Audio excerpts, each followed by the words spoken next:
Listo, chicos. Comenzamos. También comienza ya la toma del tiempo, ¿ok?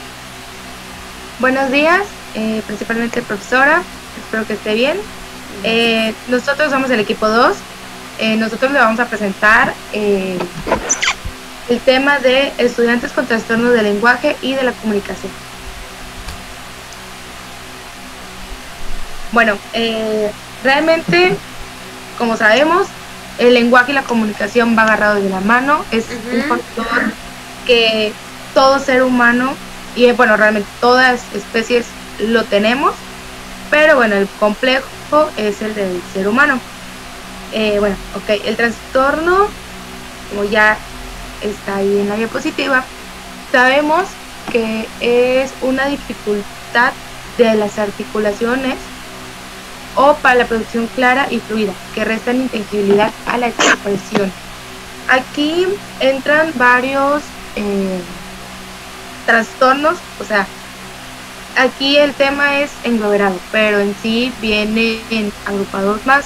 Por ejemplo, el trastorno de habla, que ese realmente es, como lo decía, es las articulaciones, es el conflicto que tienen y que hacen que la expresión oral sea entorpecida.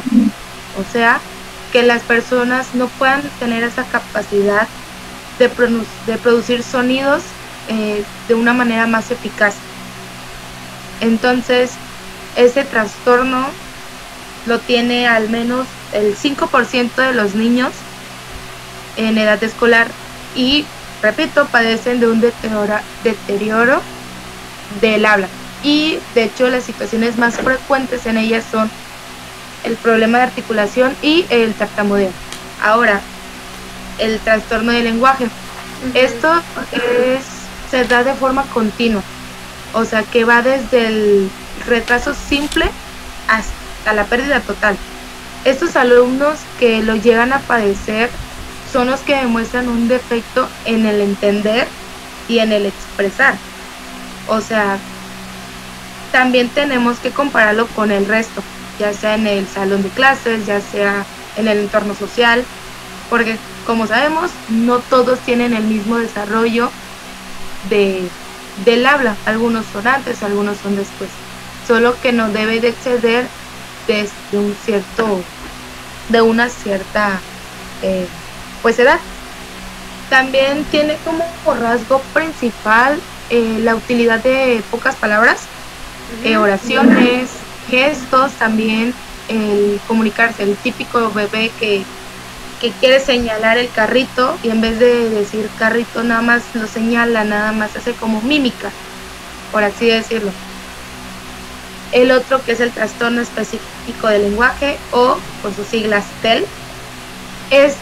Pues básicamente es la normalía que tiene y la adquisición de la comprensión del lenguaje oral. Pues tiene una interferencia de al menos 2 años más o menos y tiene que ser igual en áreas escolares. Ese todavía no más, ese es de ok. Sí. Le decía, esto es en áreas escolares, sociales y también no depende de capacidades motoras, sensoriales, intelectuales, tampoco de factores socioculturales. Y de hecho, para determinar este trastorno se necesita el American Psychiatric Association. No se me fluye la bien el Asociación Americana de Psiquiatría. Exacto. Y de hecho está incluido en el DSM-4 y en el DSM-5. Y por último, que es el trastorno de la comunicación. Aquí es muy, muy básico, como le decía. Es un trastorno del comportamiento pragmático y de lengua, realmente. Tiene como importancia el seguir, tener un seguimiento, porque pues sabemos que esto es por lo que vivimos, por lo que aprendemos, por lo que conocemos. Entonces, de esa manera nos vamos a buscar la manera de comunicarnos. Y repito, si llega a haber un factor que afecte, va a tener pues repercusiones y tiene diferentes tipos de trastornos. Ok, y ahora sí lo paso a la siguiente.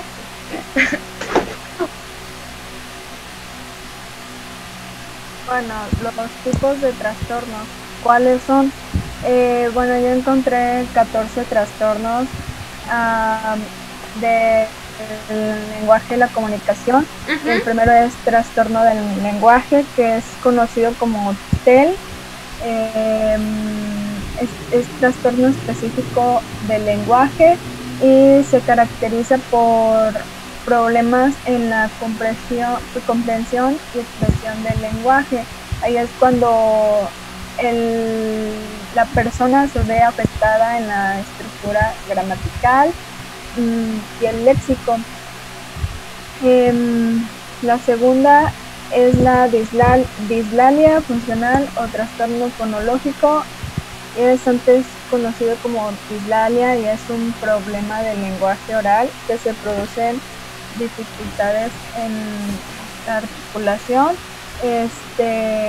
Puede emitir como sonidos, sustituciones, por ejemplo, de que puso la imagen de mi compañera que es etota o algo así, y confunden palabras y las cambian por letras.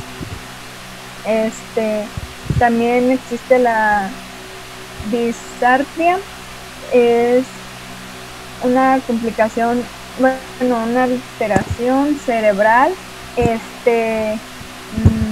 y pues se sitúa en las fibras nerviosas que regulan la articulación y producción del lenguaje. También existe la disglosia. Hacen uso del lenguaje, por así decir, anormal y la correcta pronunciación. Por ejemplo, podemos encontrar a las personas con labio leporino o con malformaciones faciales e impiden el habla, pues ya pues por así decir, correcta.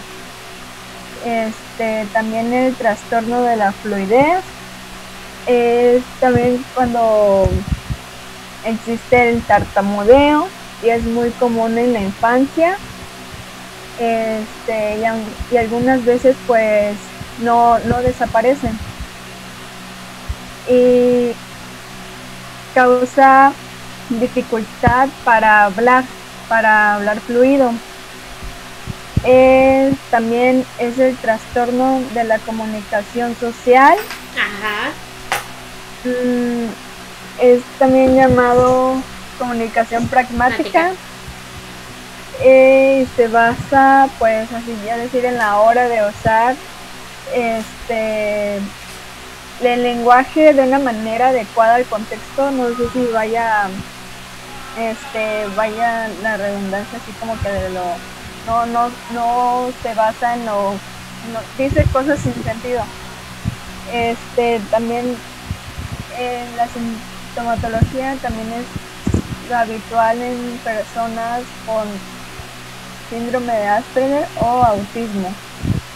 Pero entonces ahí su problema del lenguaje y la comunicación no es en sí el lenguaje y la comunicación, sino por el espectro autismo.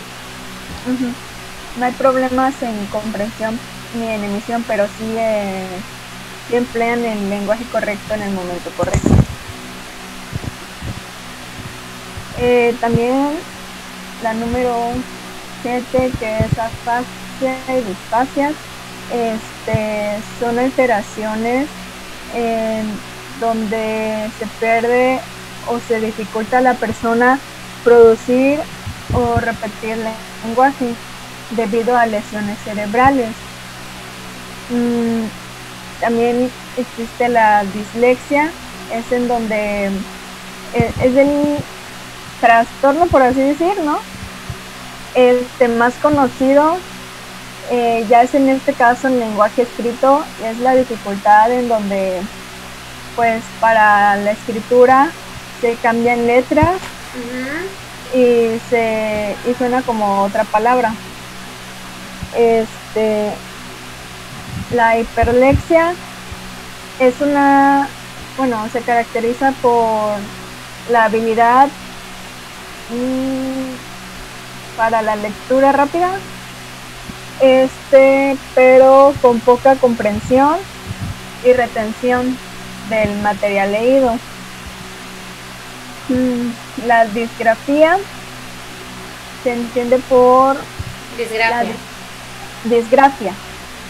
Se entiende por disgrafia a la dificultad de producir lenguaje escrito, y existen problemas a la hora de codificar y generar letras o palabras.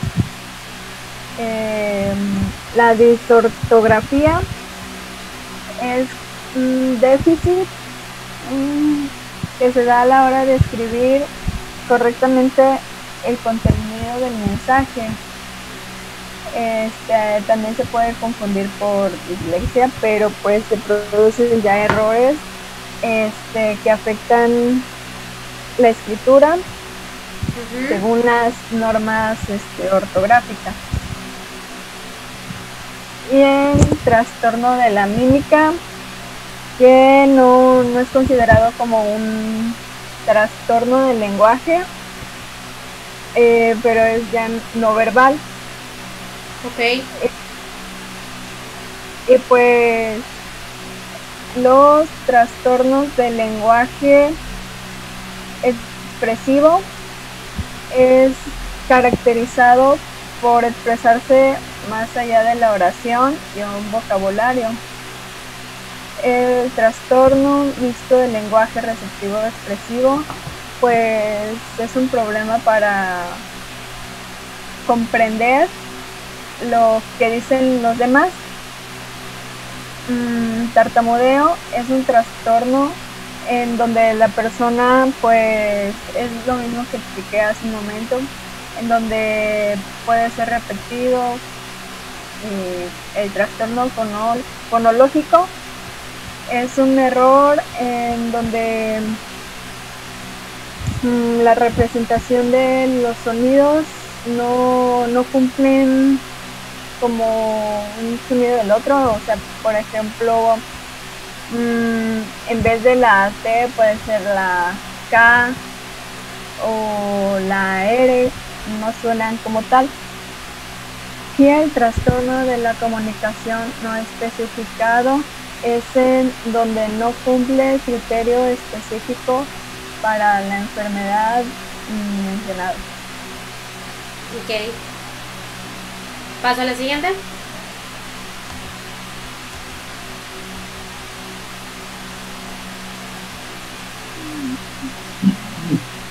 Así, en esta sección me tuve que basar en fuentes relacionadas con especialistas y padres, porque son los que mayormente recurren cuando notan ciertas incoherencias al momento de su comunicación, su habla también en sí.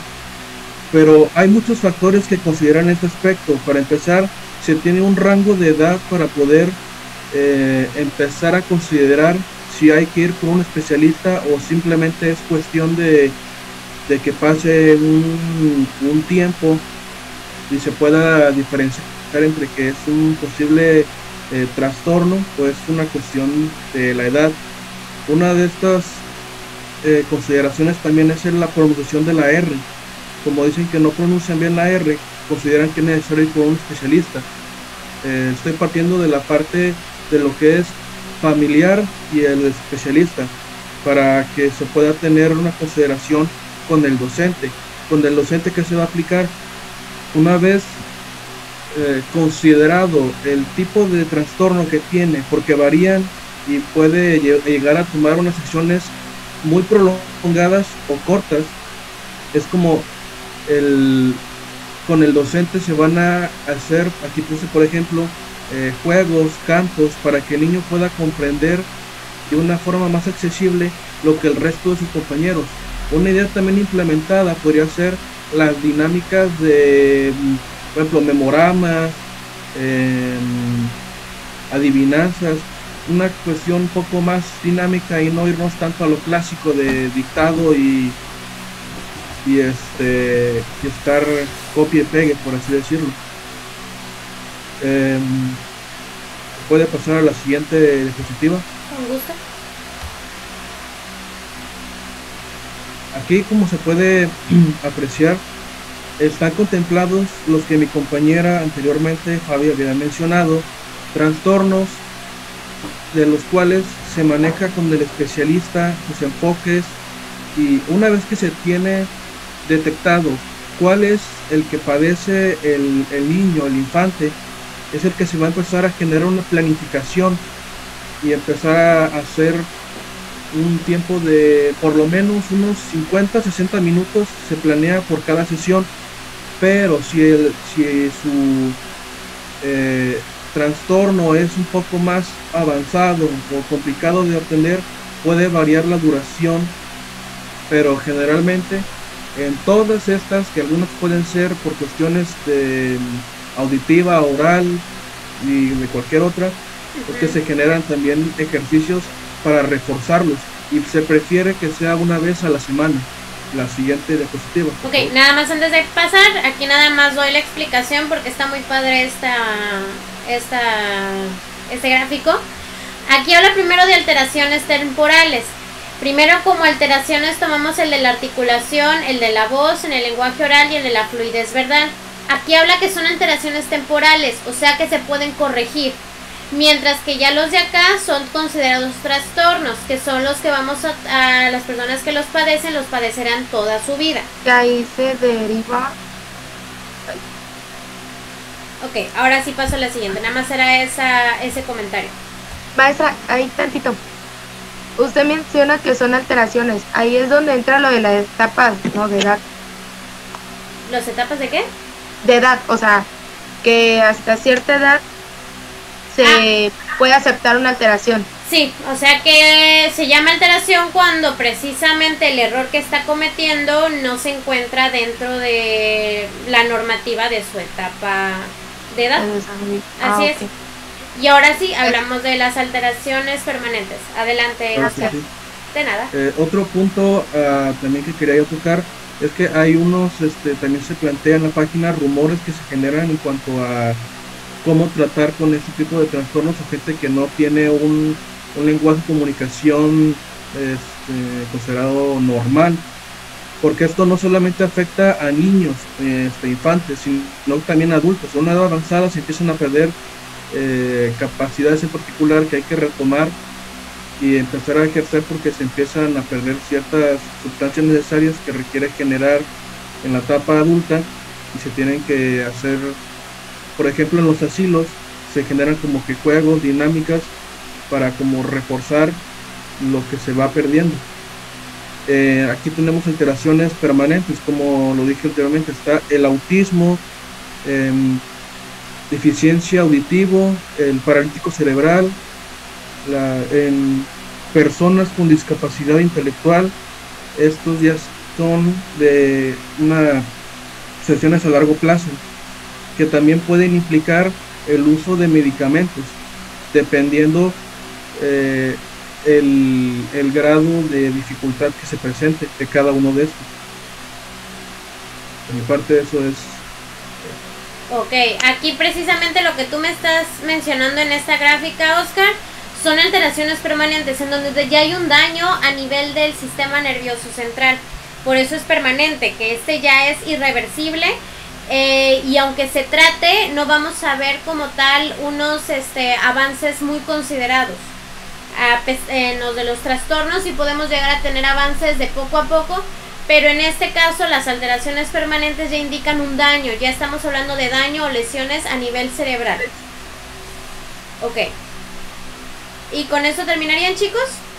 Sí, con eso concluiremos el tema. Bueno, como sabemos, Okay. El lenguaje, todo eso.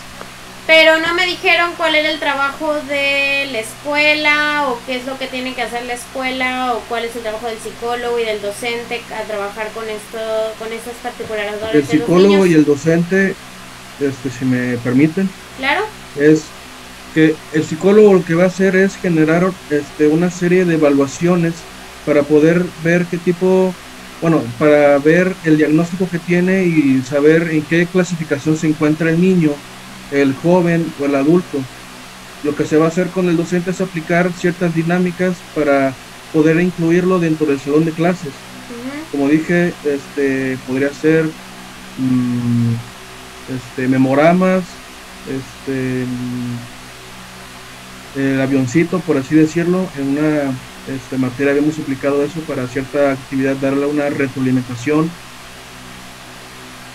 y más que nada ser incluyente en cuanto a darle la misma educación que los otros alumnos que tienen su capacidad intacta, está en el rango de lo normal.